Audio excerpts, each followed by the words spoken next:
In today's video, I'm going to be showing you my simple process on how I actually draw faces. We're going to look at what my thoughts are when I'm drawing faces. This is going to be a quick video, but I hope it helps you. So step number one is we're going to be looking for references. I usually use Pinterest for this. Like Pinterest is like the Google for artists. You can find anything you want in here. Like everything's artistic, everything is nice. And for the simplicity of today's video, we're going to be searching for front-facing face.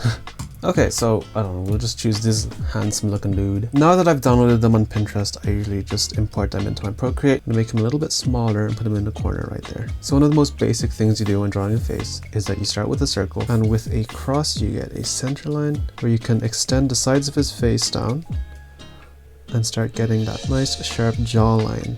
This is the eye line. And just above that would be the eyebrows. His eyebrows are going to go here. A very simple way to determine the proportions of a face is between the eyebrow line and the chin line. Halfway between that is going to be the nose line. So this is going to be the bottom of his nose. And halfway between the nose line and the chin line would be the mouth line. And right now you can already see we have a really good foundation to work with. But now we have a general idea of where to put the facial features. Big shape for his eyebrows. And his eyes, I'm going to make them really simple. Very sharp almond shape. We're not going to try to be perfect with this, we're just going to make it a sketch.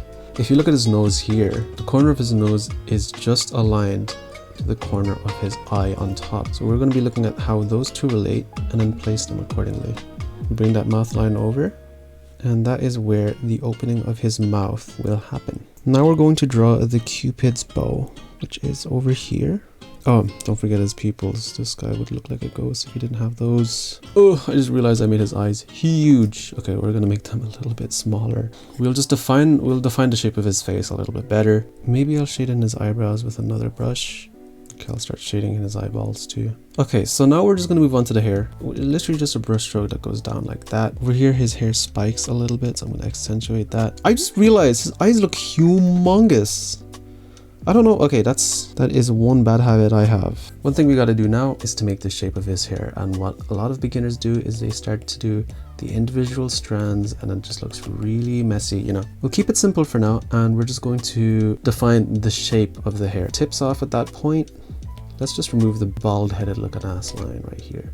And it kind of gets a little bit sharp over here. This will happen to all artists of all skill levels, and every artist has to do this. It's that during the drawing process, you kind of have to take a step back and look at it whole, like zoom out and see how it looks. For me, this looks horrendous, but that's why tools like Liquify come in handy, because then you get to change different parts of the face. I'll just show you what I mean. Now let's start shading in his hair just real quick with the gloaming brush. And if you want these brushes, I'm going to leave it in the description. I'm going to make them free to download, so you can just, if you have Procreate, you can just download these brushes for free. I think it can work for other softwares too. A bit of darkness here for when his hair gets a little bit darker here and here.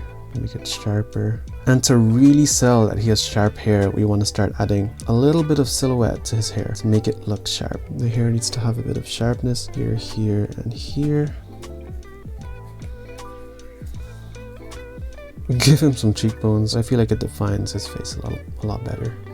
And there you go, like a simple sketch for a drawing. As long as you have a good foundation for the facial proportions, then you're pretty much set to actually draw a face up until finished. Like I can take this and I can render it out, but I'm going to keep this video short. I really hope this helps. Let me know if you actually like this type of video. I keep forgetting that I can actually draw tutorials. But yeah, this is my first ever drawing tutorial, and I really hope you like it. I'll catch you next time.